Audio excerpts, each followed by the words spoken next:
দিকটা উল্লেখ করুন। রেডি? আচ্ছা, আমি Ahmed Sourav, diabetic association medical college থেকে এমবিবিএস শেষ করলাম।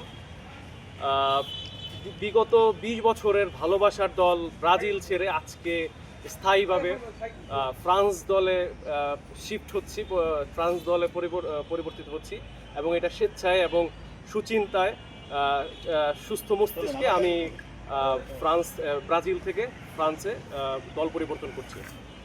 আচ্ছা, এখানে আপনি বলছিলেন যে কোনো চাপে না, কিন্তু আপনার পাশে আর্জেন্টিনার সমর্থকরা আপনাকে যেভাবে ঘিরে ধরেছে, আমার মনে হচ্ছে যে আপনি চাপে পড়েই দল পরিবর্তন করছেন। না, এরকম কোনো বিষয় না। তারা আমাকে সকাল থেকে অনেক বোঝানোর চেষ্টা করছে আমি যেন তাদের আর্জেন্টিনায় যাই, এবং তারা অনেক ধরনের সুযোগ সুবিধা দিতে চেয়েছে, কিন্তু আমি আসলে ব্রাজিল ছেড়েছি, কিন্তু কখনো আর্জেন্টিনায় যাব না। এবং আর্জেন্টিনার শক্ত প্রতিপক্ষ যে ফ্রান্স, আমি এর জন্য ফ্রান্সকে বেছে নিয়েছি। ফ্রান্সকে বেছে নেওয়ার অন্য কোনো কারণ আছে কিনা, নাকি আর্জেন্টিনার প্রতিপক্ষ এই জন্যই আপনি ফ্রান্সে যাচ্ছেন? হ্যাঁ, আর্জেন্টিনার শক্ত যদি কোনো প্রতিপক্ষ আমরা চিন্তা করি এই বিশ্বকাপে, সেটা হলো একমাত্র ওয়ান অ্যান্ড অনলি ফ্রান্স।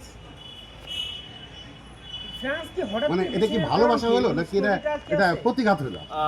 ভালোবাসায় প্রতিঘাত থাকবে, ঘৃণা থাকবে, ভালোবাসায় ভালোবাসা থাকবে, ওভারঅল সব কিছু মিলায় আজকের এই দল পরিবর্তন আছে। না, এটা তো আসলে হিংস্র মানসিকতা, যে ও আমার শত্রু, আমি ওর ক্ষতি করার জন্য যা করার আমি সেটাই করবো। না, আসলে ভালোবেসে মুভ করেন, সেটা হলো আরেক বিষয়।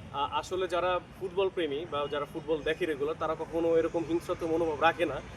যারা হিংস্রত মনোভাব রাখে তারা আসলে প্রকৃত ফুটবল প্রেমী না। কারণ বর্তমানে যে ফুটবল বিশ্বকাপ শুরু হওয়ার পর থেকে একে অপরের সাথে বাকবিতণ্ডা বা মারামারি, অনেক ধরনের আমরা অপ্রীতিকর ঘটনা দেখবো, যেটা আমরা চাই না।